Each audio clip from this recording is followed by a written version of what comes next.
Hello, welcome to our weekly sessions. I'm Masood Raja, as you might already know, and this is number 10 in our series on postcolonial studies, 10th session. And today we'll be talking about Arundhati Roy's novel, The God of Small Things. And the reason I chose this novel, of course, primarily is because I'm teaching it this semester. But also, it is probably one of my most favorite novels. And I consider it as one of the best novels, not just by an Indian author, but just generally a novel ever written in the 20th century. And of course, there are quite a few other reasons too, which we will get to.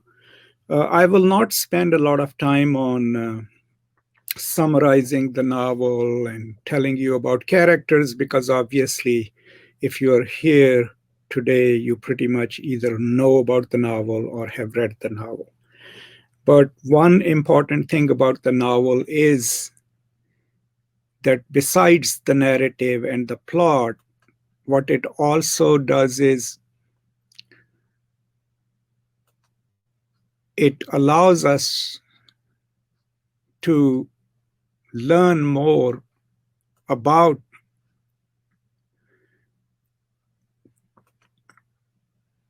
southern parts of India.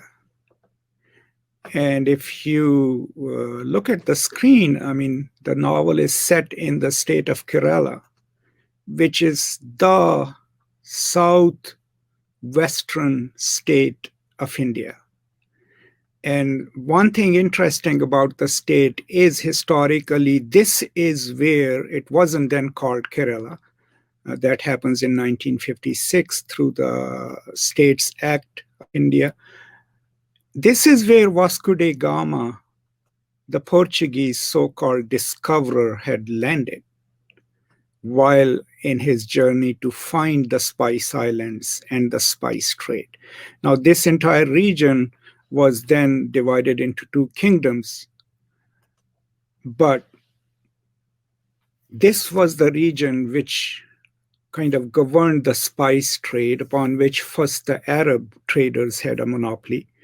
Then eventually the Portuguese come in and they establish a toehold here. They have a lot of power here. They are the ones also who bring Catholicism to this region. They are eventually defeated by the local, because of a local uprising. They are replaced by the Dutch. Now remember, Dutch had strong influence in this area and also in Malay Peninsula. The Dutch was also finally defeated by the combined local forces of, I think, two Rajas.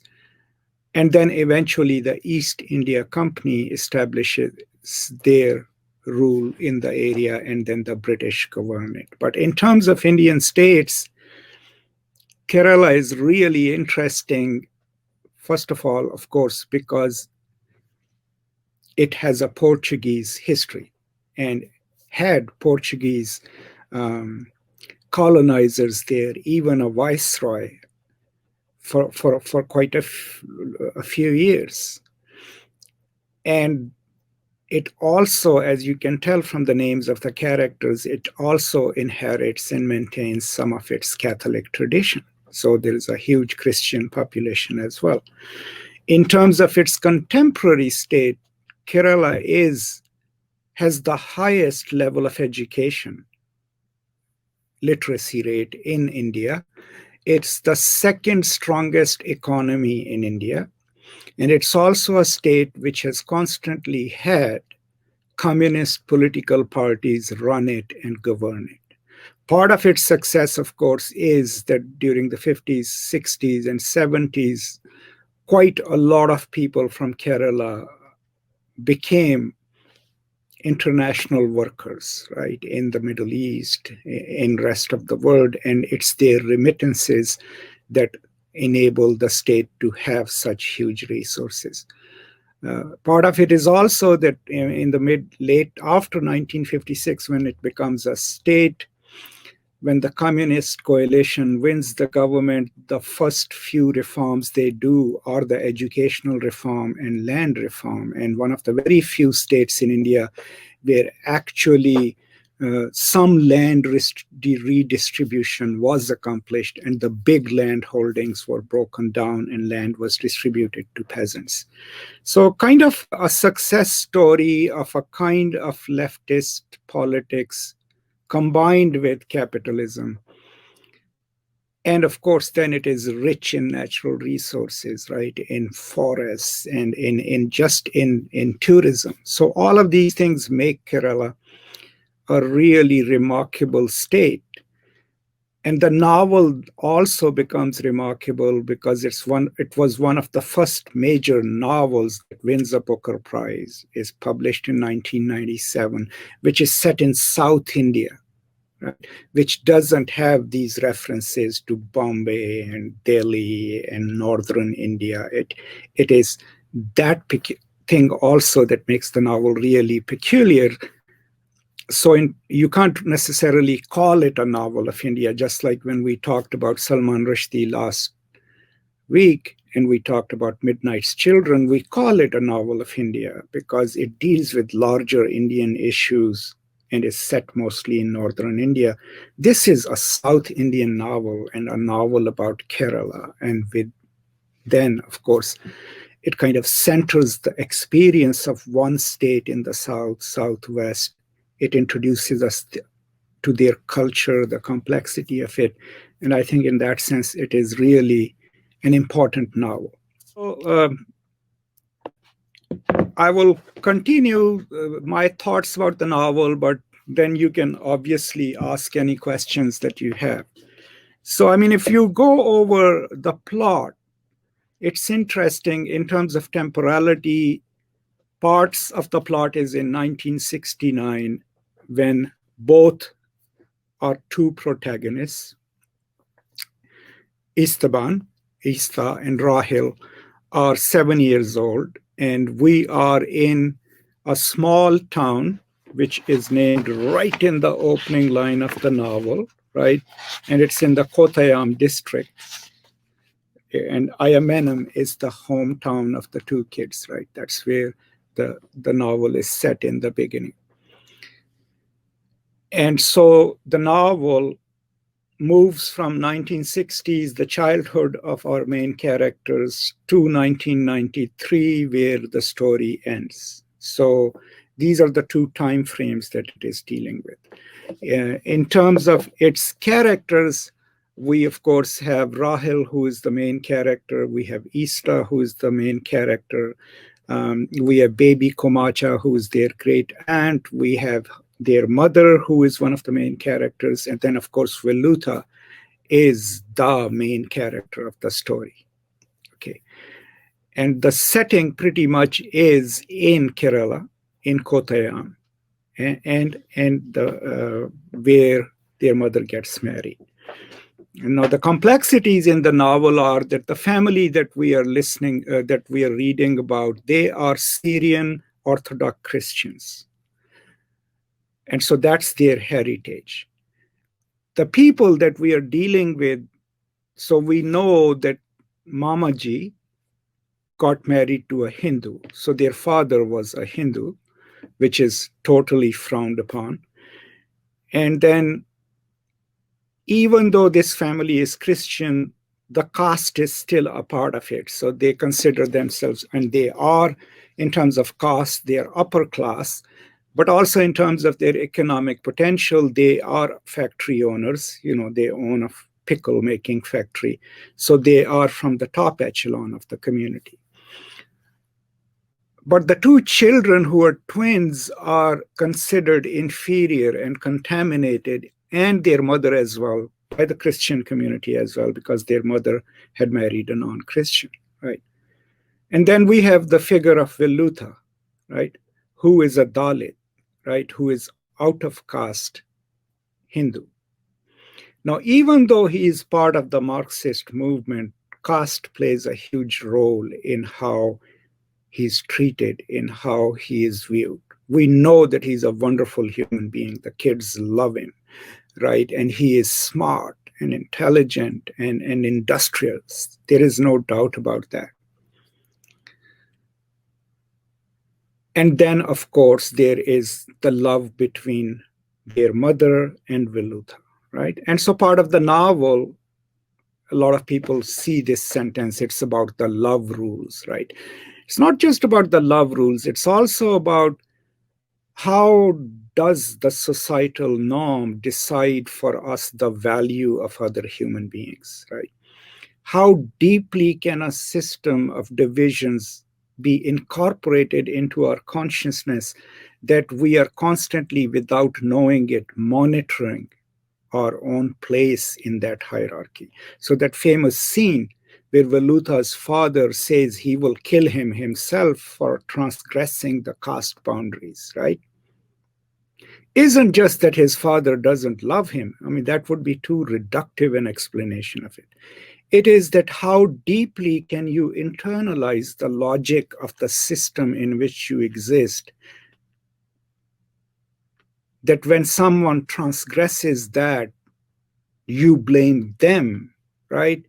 And hold them accountable. That's any system, ideological or social, in a way, then underwrites our own identity to a point that we will repudiate those we love ourselves for that system, for the integrity of that system, instead of taking a stand with them. So that's also what the novel questions, right? How do we become who we are?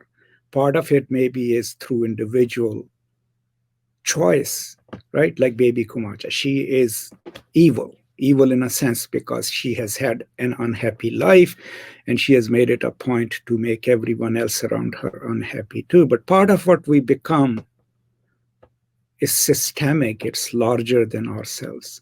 And I think that's what also the novel explores. And we can talk about it more if you have any questions. Now, on a side note, a lot of times I get these questions from people on the channel as to, I'm writing about this, what should I do? The point is, obviously I cannot answer those micro questions because I don't know what level you're writing. What have you written before? Do you know how to write a paper? But the idea is when you're dealing with a novel of this complexity, it's very hard in a paper or two to actually tackle a whole novel. Okay, so what I advise people to do when they teach it or talk about it is to figure out which aspect of the novel you want to write about or talk about.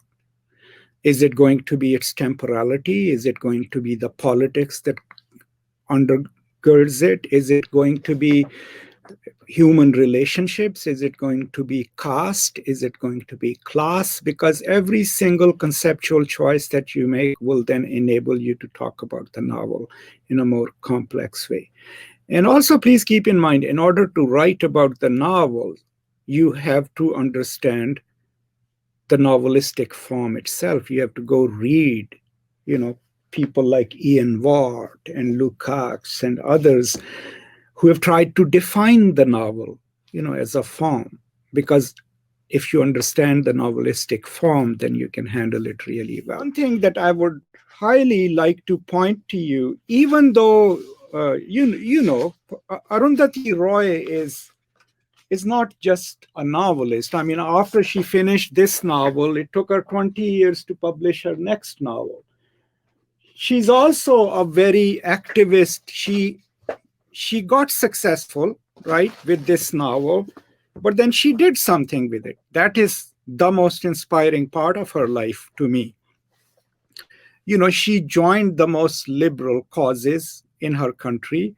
She has fought for justice. She has done a lot of journalistic work. She has covered the Marxist movement, the Dalit movement in the South. So that gives you another good example of what kind of a life can you choose after you become successful as a scholar or as a writer. And so in that sense, she also gives us this example of someone who actually went and put her politics in practice and went and did something with her life. And so we ought to read her like that too. If you want to really read some of her best writing, it's her introduction to Ambedkar's essay, The Annihilation of Caste. I have it somewhere, it's right over there, where she writes about 100-page introduction to that, which gives you her understanding of Ambedkar's importance for India as the leader of the Dalits, as the framer of the Indian Constitution, as in opposition to Gandhi, right, and his insistence upon maintaining the caste barriers and the caste boundaries, right? The book also then,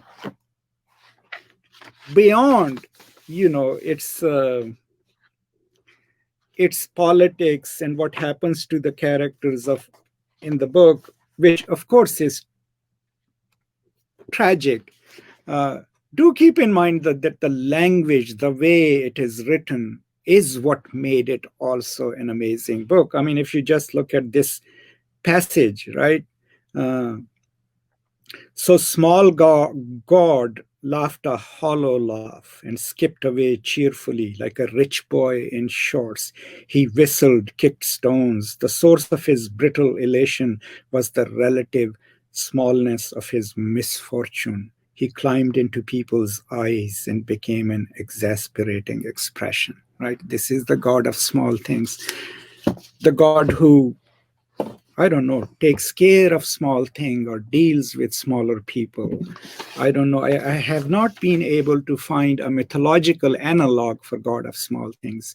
It's not like in the Hindu pantheon, there is a God of small things against the God of big things. But what you can understand or discern from the novel is this idea of, who does take care of small things if the big gods are too busy, in any given pantheon. Another thing that I would like to point out is, even though she's from the South, and of course Hindi or Hindustani or Urdu is not her first language, I always found like the chapter 3, if you look at the chapter of the title 3, Big Man, the Laltan, Small Man, the Mombati, this comes from Punjab, right? And from the Urdu tradition. When we were little, these are some of the things we would say: big man, the laltan; small man, the mombati. I mean, I guess those of you who know Hindi and Punjabi and Urdu can translate it. But literally what it means is that the big man is a lamp, like the hurricane lamp that you carry, and the little people are like candles, right? So this is something there in a chapter title with a lot of people would forget to notice, right? And if you look it up, chances are Wikipedia doesn't have an answer for that. But that's kind of another aspect of the novel that I like into what it does with language. So there are quite a few things that this novel is doing. It's dealing with two temporalities. We are skipping from one to the other. Sometimes we are in the past thinking about the present and the future. So that's an important thing to keep in mind. Then another thing that it's doing is it's introducing us to culture, particularities of the culture of Southwestern India, especially Kerala, which teaches us that India is not really a monolithic culture. Even Hinduism is not a monolithic religion. It has its regional permutations. Now, you already know that the great divide in Hinduism is the North-South divide. The Dravidian Hindus in the South are the original inhabitants of India. Okay, and there has always been this tension between the northern Hinduism and the Southern Hinduism. So, by and large, I mean, it's a tragic novel, right? I mean, if you go over the plot in the very beginning, we are at the moment when they've had a tragedy, when their uncle, whose daughter was visiting along with his ex-wife, Sophie Moll, we are at her funeral when the novel starts in Kottayam, right? And we then, through flashbacks, learn that the kids had gotten angry at their mother for considering them a burden, and they decide to escape to this abandoned house in the village. Their mom is locked up, and they don't know, but we know she's locked up because it has come out that she has had a relationship with Velluta, who is out of caste or lower caste Hindu. Now, as they get to the island, Velluta is hiding there because people are looking for him. And Sophie Mall drowns. And when they go to the police station, when Velluta has been captured, they are led to believe that they will be considered responsible for Sophie Mall's death unless they denounce Velluta and say that he had kidnapped them, right? And that's what they do. But Velluta has already been beaten up so badly that he dies in prison. Now, that's the moment when Esta decides to stop speaking, right? He absolutely takes a vow of silence. Part of it, of course, is the guilt as what he has done, to renounce the very person whom he considered his friend. And then, of course, mom dies when she's 31. She's kicked out of the house. Then we follow the lives of the two children. Ista goes back to his father, right? Becomes completely engrossed in his own identity. He does the housework, does the shopping, but he doesn't do anything with his life. We have Rahel, who passes through life without committing to anything, marries some American, comes to America, has these jobs, gets a divorce. And by the time we reach the novel, and the novel starts there, that she has come back to her ancestral home. And finally, we realize that these two people are never going to find anyone else, because one is always looking for the other. They are twins, right? But there are also love laws that they must transgress, right? So the novel ends in incest at the end.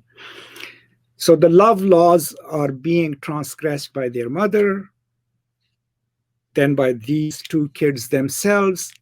Even baby Komacha, the terrible human being in the novel, had fallen in love with a Catholic priest. So the question then in the novel for me is, who decides who we can love and how and why, right? And what happens to people if in a young age they have to go through these kind of decisions where they have to denounce someone that they love, or they have to see how world has treated them. How do you become Rahel? How do you become Ista? And that these are also some of the themes that we can talk about in the novel. Okay, so I have Habib here. How do the concept and the reality of the untouchable function in the novel?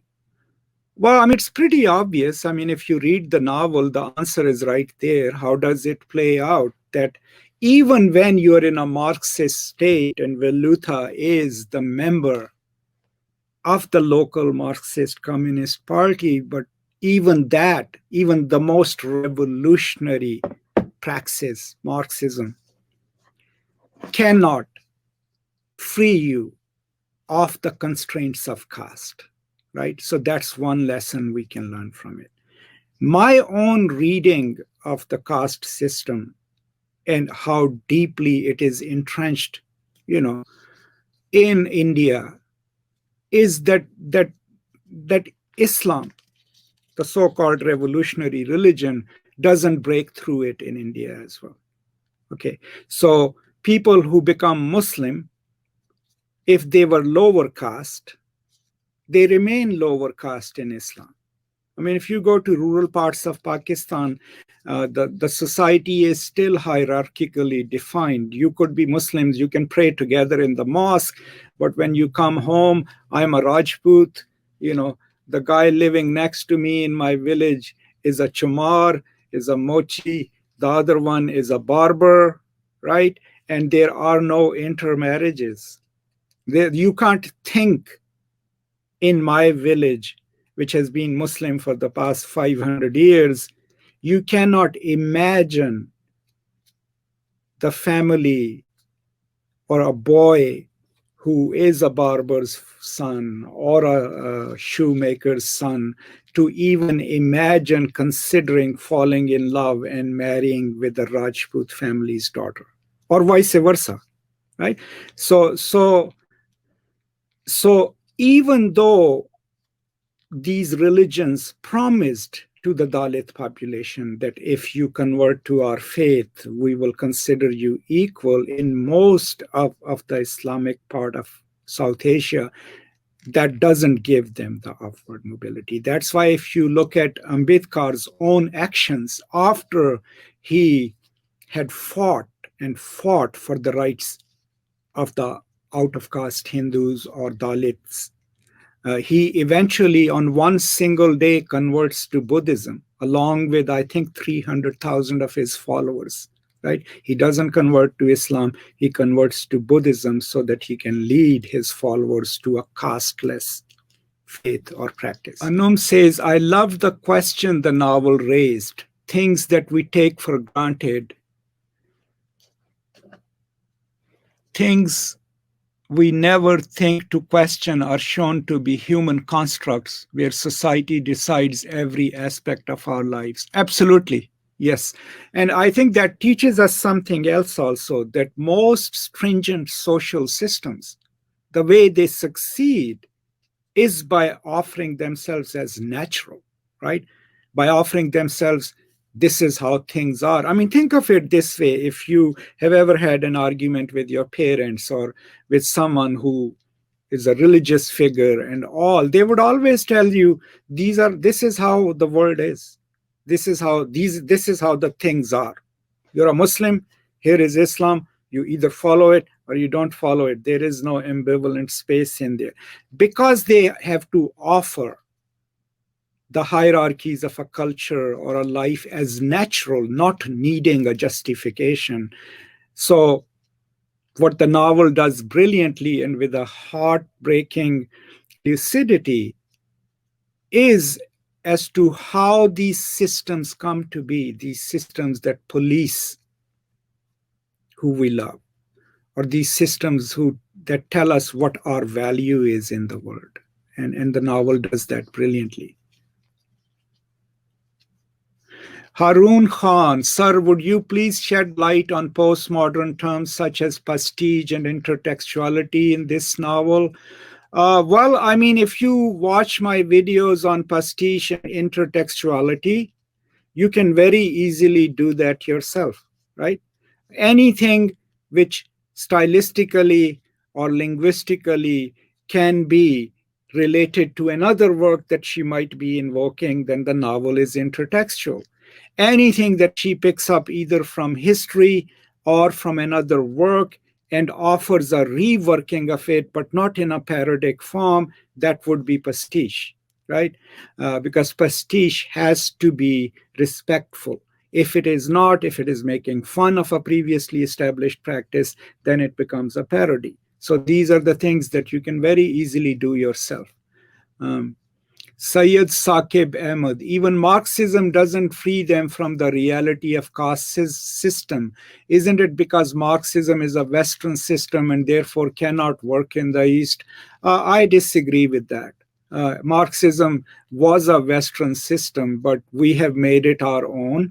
If you go and, I don't know where you are from, if you're from Pakistan, go and talk to some of the Marxists from Sindh, even from Punjab. It doesn't matter where a system comes from. You can always make it your own. The Indian Marxism, the Marxism in Kerala, isn't even Leninist Marxism. It's a mixture of Maoism, which of course is in the East, right? And a mixture of Leninist Marxism. That's why one of the Communist Party is called, Communist Party of CPIM is Communist Party of India, Marxist-Leninist, and then there is Communist Marxist Party that is Maoist. And there is no Western system, right? I mean, Pakistan is a democracy now. India is a democracy now. Pakistani democracy is different from Indian democracy. Indian democracy is different from United States democracy. The idea basically is that inherently all human beings are equal and have the same weight. So one vote, one person basically tells us that you don't qualify people to be human, you just count them, right? And that decides who gets to govern us. It is an imperfect system, but I don't believe in this, that this is East and West. I think we live in a world, there is no East and West left. The very people who keep telling us that West is evil and bad, I always say that they have no problem in using destructive technologies of the West. The Taliban, right? They want a pure 7th century Islam implemented in Afghanistan while they drive in Toyota and Nissan trucks made by Japan, a heretic nation, shoot guns made by Russia, use missiles that are built by America. All the modes of destruction of the West are okay, but somehow some ideas from the West are contaminated. So I disagree with that. Indian Marxism is inherently specific to which region of India you are. There isn't even a centralized hierarchy anymore. And it's particular to the local conditions, but the basic principles are the same. Redistribute the land. The peasants and workers should own the mode of production, should have equal rights, right? And those are the particularities. It fails in Kerala is because it is riven with the politics of caste, which is a powerful social system. And as I just told you and proved to you, that even the so-called Islam and its revolutionary potential doesn't break through it. Only in the urban areas of Pakistan you will see inter-caste marriages amongst Muslims.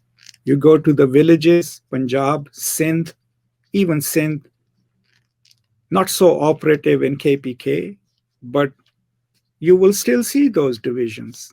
You know, chances are that people ask you, where is he from and what is his family? And no, this boy cannot marry that girl. So though that logic plays everywhere. So Anum says, I don't think that Marxism is a Western system because it is always adapted to the socio-political environment in which it is functioning. Absolutely, I agree with that. And the thing is that if you read, what is Marx studying, at least in Capital Volume 1? Capital, right? And how to respond to it. What kind of class system does it create?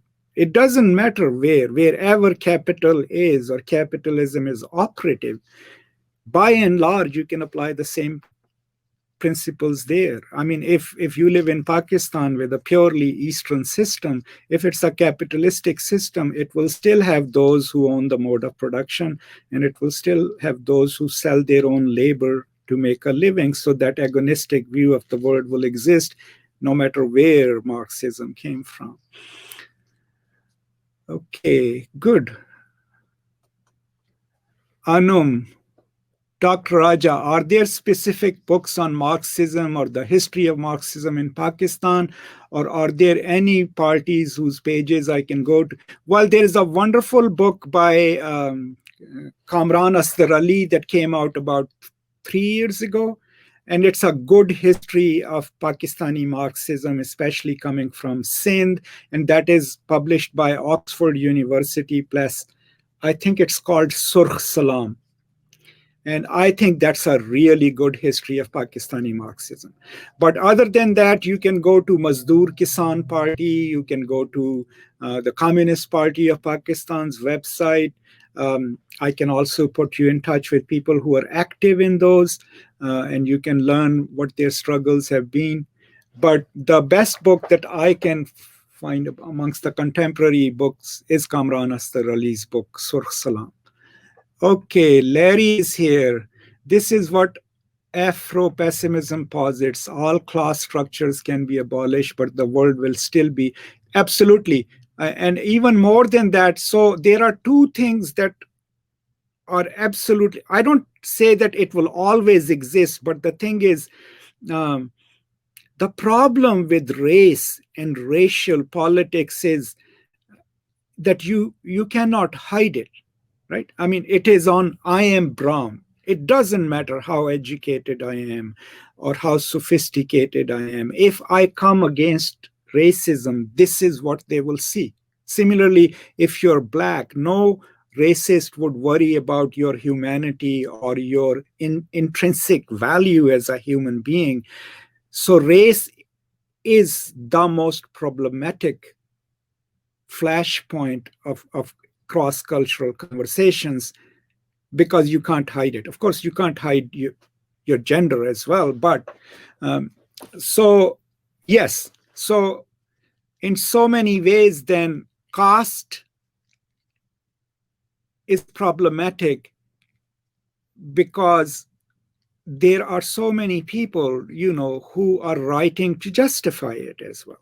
And there is a reason for it. I mean, Gandhi has a whole pamphlet, right? Gandhi has a whole pamphlet where he encourages people from the Bhangi caste, right? The people who clean the streets and clean your, used to clean your toilets and everything, as to how the best way for them to perform in this life is to perform the duties of their caste.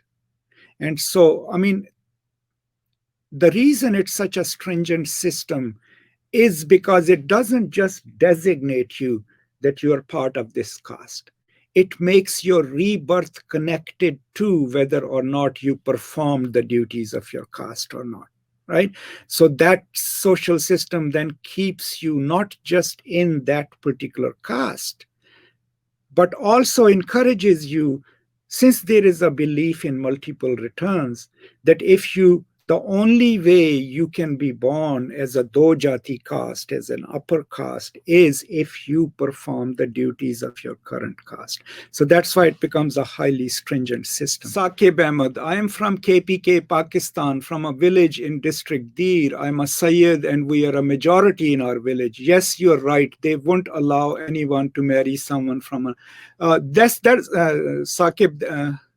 That's a really important point. Also, not just in KPK, but majority of people who are Sayyids, who claim their heritage from the family of the Prophet, would highly discourage their children to marry outside of any Sayyid families.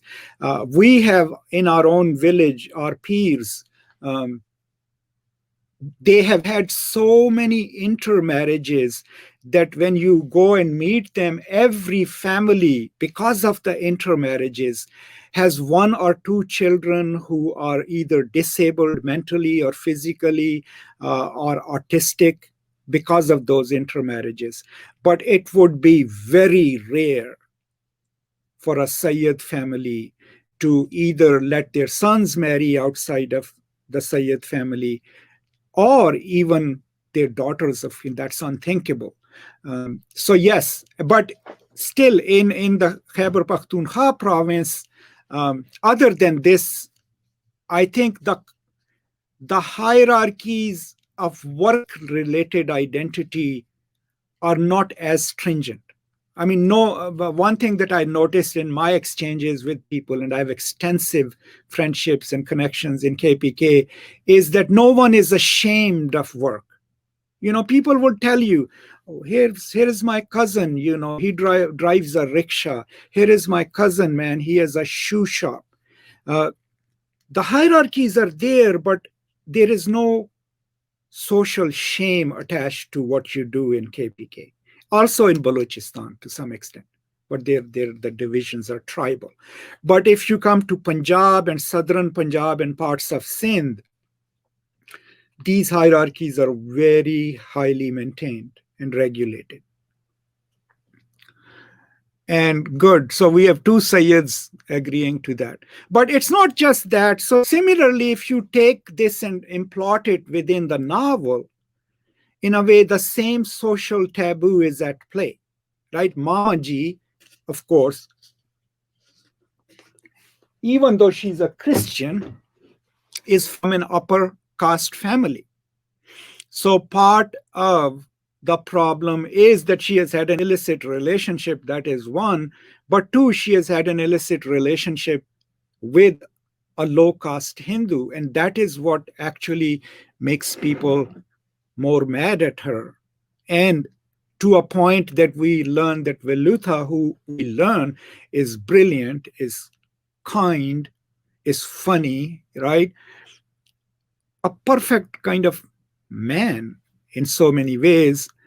The only reason his body literally can be destroyed is because he has transgressed the caste barriers, right? Not just that he has had an illicit relationship, but that he has done out of caste his aspirations. He has desired a woman from an upper caste, right? And that is a huge moment in the novel, a huge critique of that way of thinking, right? The police officer is slightly worried because he was arrested on a wrong pretext, right? Baby Kumacha had convinced the police that he had kidnapped the children, right? And he has already been beaten up by the cops. But cops also know that he's connected to the local Communist Party. So they are worried, right? But even the communists eventually, abandon him, don't fight for him. Okay. All right. So these are some of my thoughts. This novel is taught in Pakistani classrooms, and I was hoping that some more of the students will join us. But when you read it, it's a really complex novel. So I would say if you want to write about it, as always, I advise people to first find out, what is it that has already been published about the novel. And chances are you'll see there's a lot published about the novel. And if you go and research that, that will give you an idea of where do you want to enter the conversation. And that will tell you what else can you say or write about the novel. So here is a question. How could you best apply the work of the subaltern study groups to our work on the God of Small Things? Well, I mean, right there at the back are 10 volumes of subaltern studies that I have. So that means that subaltern studies is not one concept. So you go and pick up out of those 10 volumes, are there any debates about caste? Are there any narratives of caste? Then are there any particular to the South, right? You read those, and that gives you an idea of what is the history of caste, how did it operate in Kerala or in those regions, what are its larger ramifications. I highly recommend that you read ArundhatiRoy's Introduction to Annihilation of Caste, right? And of course, read the Annihilation of Caste itself, because that is a very important document from B.R. Ambedkar. After you've read those, then you pick up which part of that debate appeals to you that you can use to reread the novel. But as I said, this is probably one of the most highly written about novels. So you don't just go in and say, I'm going to talk about the caste in God of Small Things, because people will come back and say, well, 1,000 other people have also talked about caste in A God of Small Things. I don't think so. It's a very hidden secret in the novel. The question to you, if you're writing a PhD dissertation, I will pose, had you been my student, is what is so different that you are saying about caste in the novel that others have not said so? And that's the question you will have to answer as you write about the novel. Okay, so even in caste, the socioeconomic hierarchies are increasingly strictly maintained. Yes, and do keep in mind that I live in United States of America. We are here in Dallas area. There is a huge South Asian population here. And I just recently read an article, I think it was New Yorker that did it, where young people will inform you that companies, Indian-owned companies over here, if you work for them as an Indian, American, right, from India, people are afraid of sharing their caste. And there is a vocabulary for that too. Okay, they are outed. So if, like someone from an upper caste Hindu American family is running a company, they don't want to hire, even in America, so-called low-caste Hindus. And then it's strongly operative in South Asian families over here, in marriages and everything else, right? Some people do break through it, but it still follows them here, the politics and the social aspects of caste. And think about it, in Pakistan, we do it all the time. Like my own village family, if someone becomes really successful and becomes rich, right, and we are the Rajputs, right, we are at the top of the apex, and people who feel resentful about someone else succeeding, at the end they're like, well, it doesn't matter, he's a mochi, he's a nai, because they refer back to their caste. It still follows them. And that is another problem of upward mobility in India as well as in Pakistan, is that you can become economically successful and rise high in the social order of hierarchy of economy. But in so many ways, the caste would still be operative, because, I'm not saying all across the board, in urban centers and others, but by and large, we already know about the Sayyid families, right? That's a peculiar case, but others too, highly educated people will say, oh, we can't give our son married. Who did? In cases of sons, maybe they'll be okay, but for their daughters, they'll be very particular. So it the system of caste still follows people over here in United States as well. Okay, Salman Akram, my current reading. Good. I don't know what your current reading is, but I'm glad you mentioned that. Fayaz Ahmed, sir, please share your thoughts on my question posted earlier. I'll have to go up and see. If you could post it again, that would be very helpful. But let me see where Fayaz Ahmed is. India is a secular state, but it is a caste-ridden. Pakistan has the constitution granting equal rights for cities, but it's not. Why? Well, for this, you always have to learn that there are textual realities and then there are ground realities. In the constitution, India is a secular state. In Pakistani constitution, we are supposed to be a democracy. So we have United States is we the people in order to make a better union. Does that mean that there is no racism in United States? There is no sexism in United States? So the first distinction that you make in terms of exclusions is whether it is de jure or de facto. So is it inscribed in the Constitution that some people will be inferior to others? Then the problem is constitutional, it is textual. And the best way to remedy that is to change the laws. In the United States, we had Jim Crow laws. After they got eliminated, at least legally, no one could say, you are black, you can't be in this part of the town. We now have laws that permit gay people to marry each other. We have laws which allow gay people to inherit each other's property. Previously, it wasn't a law, so they didn't have those rights. Then after you made a law, there is no law in the US legal system that says white people are superior and others are inferior. But that doesn't eliminate the de facto racism of a culture. That takes a longer time.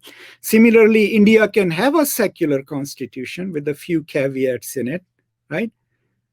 That constitution alone does not provide that everything would be hunky-dory after that. That struggle still is in the streets. Pakistan, the same way. It can have an Islamic constitution, whatever that means to Pakistanis, right?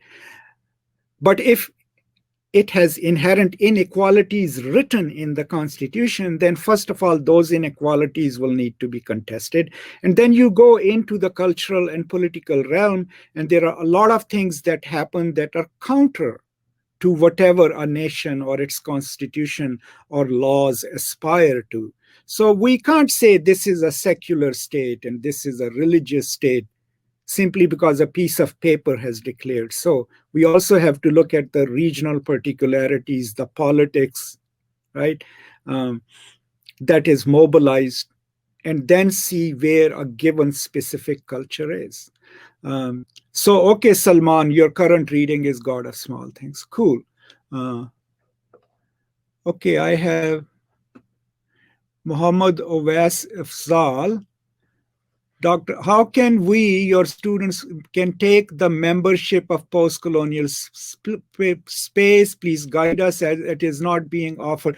Well, the membership, you don't really need it. Okay. The membership thing is if anyone wants to support our channel by, giving us some money. Most of what we do on this channel doesn't require membership.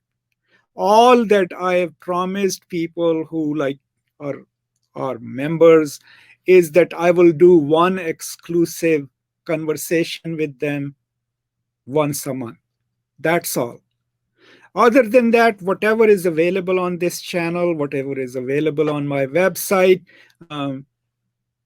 it's open. Anyone can use it. And then secondly, I don't think so memberships are offered in Pakistan. So membership, the idea behind it isn't that you create exclusive content for members. It's the idea is that those people who run their channels get their subscribers who are invested in what the channel does to get to support them. And mostly YouTube keeps most of the money anyway. Okay, so I have Tania Asif. Also in countries like India and Pakistan, the said laws are not followed or implemented from the top as well. So people have no precedents to turn to. Yes, I mean, sometimes a protection is granted in the Constitution, and it's either denied outrightly or not implemented. So the problem is, of course, amongst the people as well, but also at the top. And it also depends on who is in power, what is their agenda, what part of the conversation do they want to privilege. And then they make policy and laws. So what I'm trying to say is that simply because a nation claims to be secular or claims to be Marxist doesn't necessarily mean that they are secular and they are Marxist. I mean, look at China. Someone just posed a question to me through comments on another video suggesting that China was somehow a Marxist nation at this point. And I was like, yeah. I mean, their constitution says they are a communist country and they have a communist party, but they are the most capitalistic state at this point. So they have destroyed all the enabling aspects of Maoism and then created a system of government which is still centralized and is one-party system and is still autocratical while opening up their economy. So they have the worst of both the worlds or best of both the worlds, but democracy it is not, and Marxism or Maoism it is not, right? But on paper, yeah, they are a communist regime. I am currently writing on love, family, and employment as informed by caste. I was asking mainly about these theorists, Spivak, Gua, Ghosh, and Chakraborty. So I don't know if any of these, Spivak, you will probably find something about, but I don't recall Ranajit Guha saying anything about love and all. And then Deepesh Chakrabarti also not, but you can retrieve from Deepesh Chakrabarti's Nation and its fragments that moment where he is discussing Hindi drama and where the figure of the native woman is juxtaposed against the caricatured Western woman.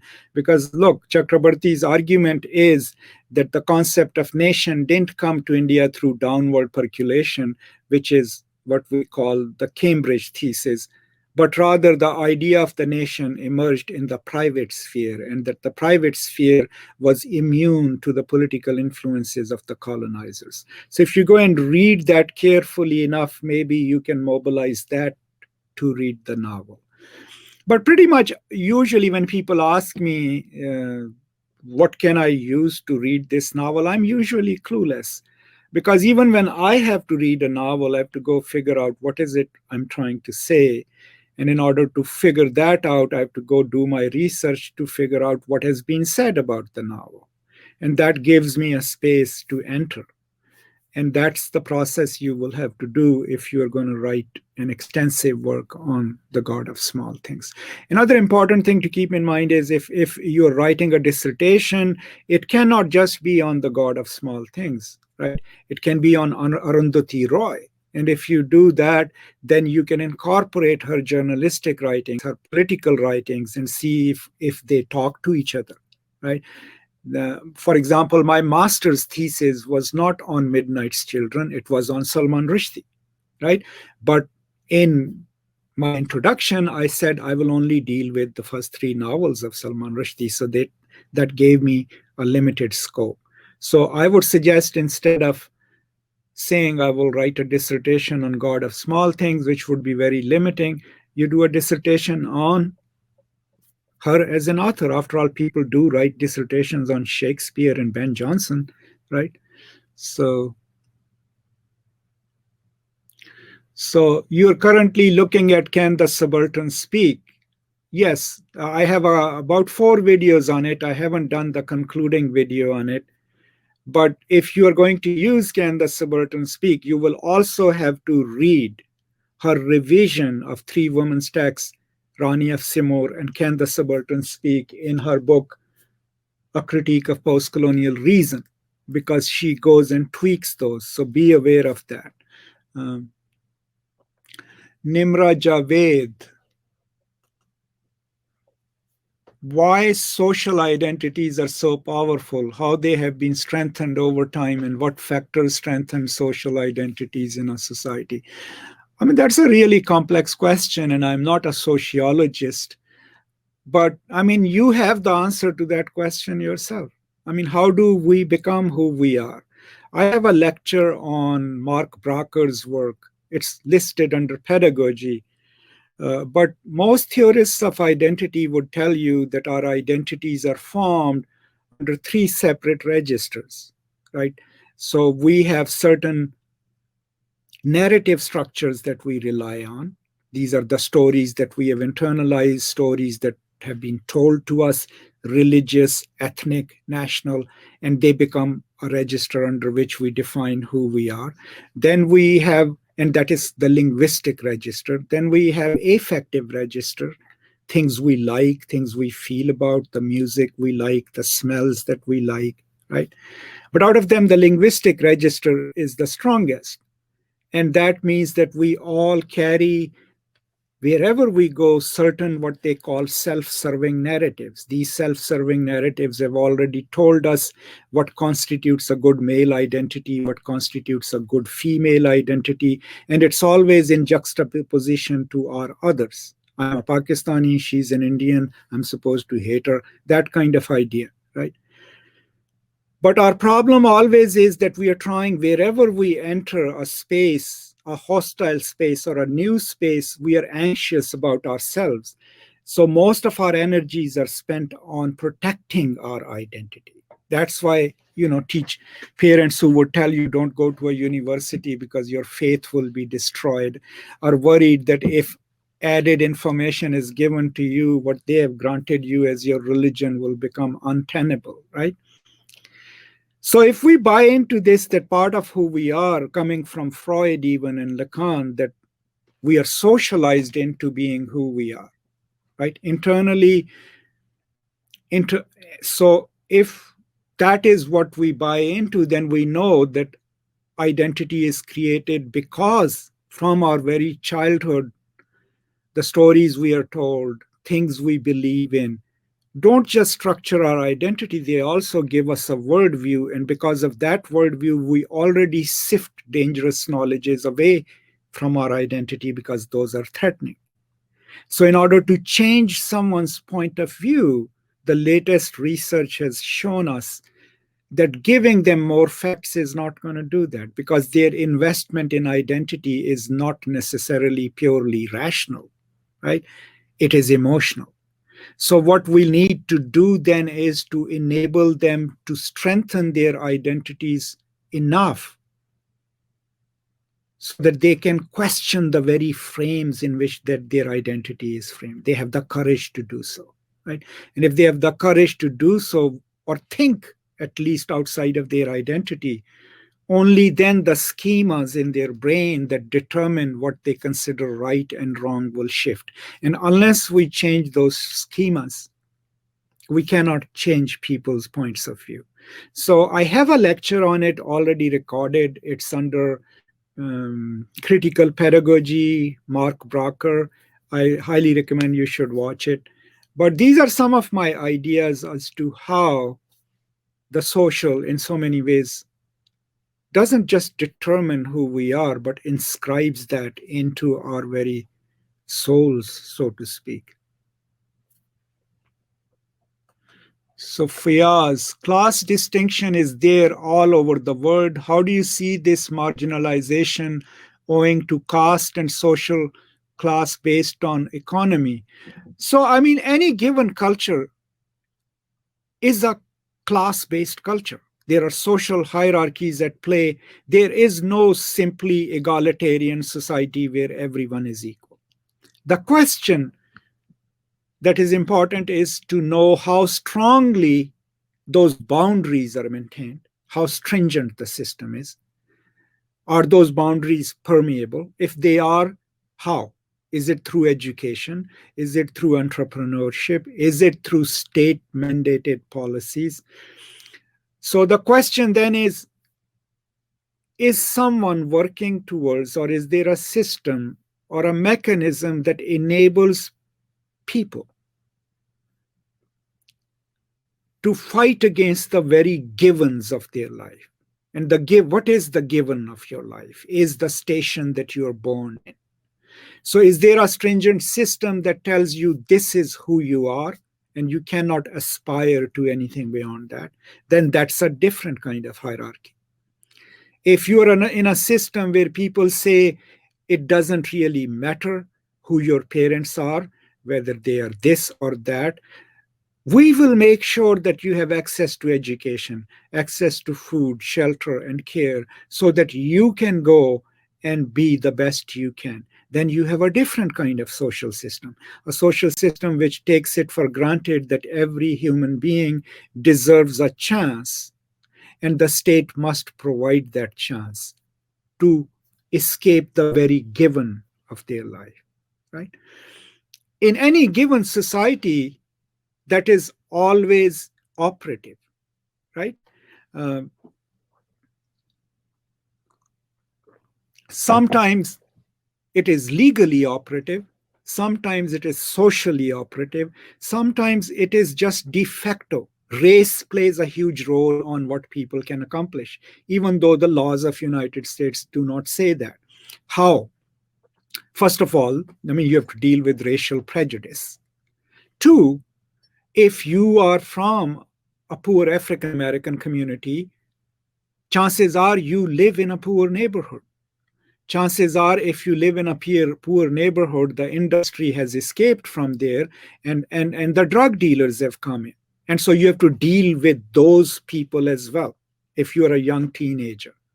Then your school system is not as well funded as a suburban school. So even if technically you have a right to a free education and then go to college, your school is not likely to be as well equipped as a suburban school. So all of these inequalities are then inscribed in that cultural experience, and that means there is no level playing ground. And so in any given society, there are always hierarchies. What we have to figure out is, are those hierarchies impermeable, unchangeable, immutable? Then there is a problem with that. Are those hierarchies of class, gender, and everything unstable and can be changed, removed, right?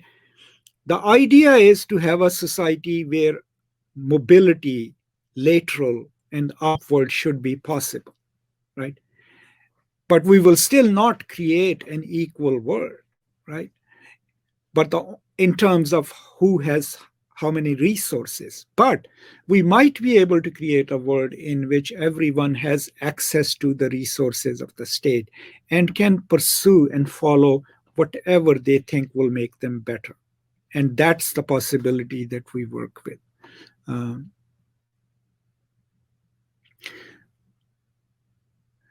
Okay, so what is marginalization? I have a video on it. I would encourage you to watch that.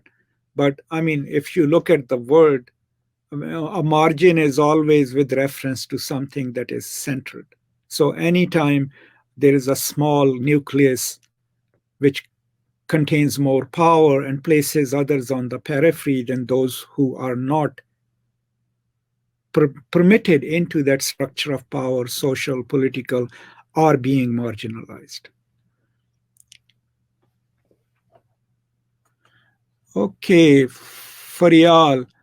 We always used to talk about the colonizers in bad colonization, but not our own people who have marginalized the women at their own level. And that is the, I don't think so who the we is. I'm highly critical of the patriarchy in Pakistan and patriarchy everywhere else. In my work, yeah, I am with Spivak, right? It was a terrible system, but colonialism also created some enabling conditions. Now, that doesn't mean it was good, but in my work, both published and in this forum and everywhere else, I'm highly critical of gender hierarchies in Pakistan. I'm critical of the patriarchy, masculinity. I'm critical of any institution that claims a monopoly on truth and how things are to be said. So I don't know who you are talking about and who is the we. I don't consider myself as part of that we. And I would hope more and more are not part of that we. But these hierarchies exist. These social and political ills exist in all societies. The question is, are we aware of them and are we actively trying to fight them, right? That's the question. So coming back to the novel then, you can read it from any perspective. You can read it from the point of view of how technically the childhood narration is operative there, right? You can read it from the point of view of the regional politics of Kerala, both in 1960s and 1993, and how they impact the story. Then you can read it in terms of the experience of the individual characters and the trauma that shapes their lives. So that would come through trauma studies. And, if all else fails, you can just read it for pleasure, right? It's a beautifully written novel. It's poetic, right? And you can just enjoy how she tells this such a heartbreaking story in such a beautiful way. So that's all I have to say about the novel. Now, you might have noticed also today, just like always, we start with a novel or a topic, but when we come to the questions kind of go in pretty much every direction. But that's part of this conversation. So I am going to conclude here and see if you have any other questions or comments. And try to answer them. But please keep in mind, we do this every Saturday. at 10 o'clock my time. You can figure, and this is the central daylight time in United States. And quite a few of you always join me on Saturdays. And if I decide not to do it a week, I will always make an announcement on the community tab on the channel, on our Facebook group, and do please join it. It's called Postcolonial Space. You can just search it, it will show up. And we also make announcements sometimes on my website, which is postcolonial.net. All of these are available for you to use. We also now have a podcast, which is called Postcolonial Space. Also, it's available on Spotify, Apple, any other podcasting platform. So these are all the ways in which you can access the materials that are on this channel, on the website, and on the podcast. So good, yeah, Dini. That's how a reading ought to be. That every time you read a novel, you come up with something different, and that's a good thing, because we shouldn't be seeking, a single or two answers to any novels or any text. Okay, so I have another question here from Suryakant. What is your opinion of Roy's portrayal of Velluta? Critics have accused uppercast writers of portraying Dalit characters as voiceless.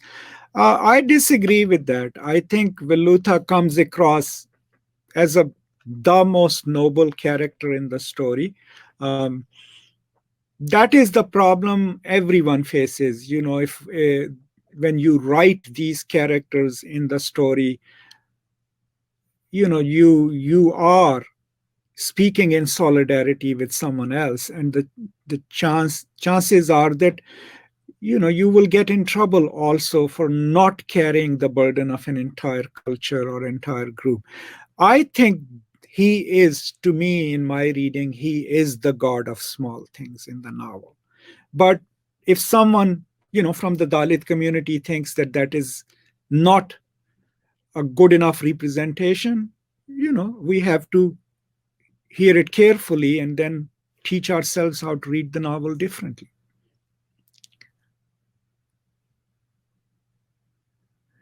So Nimra, I don't have any particular published works, but if you do the search on my channel, you will see where my politics is, and it is anti-patriarchal. It is all those things.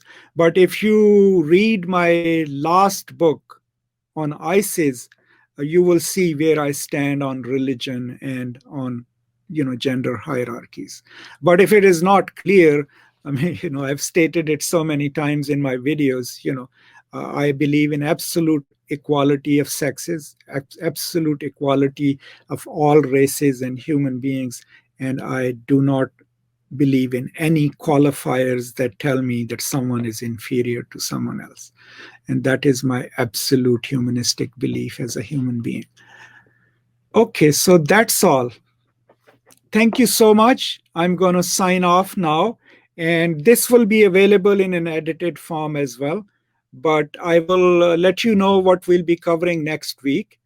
Feel free to suggest anything if it is within the realm of my expertise and what we have planned for this long-term post-colonialism course. I'll try to work with you. But other than that, as always, thank you so much. And remember, peace and love.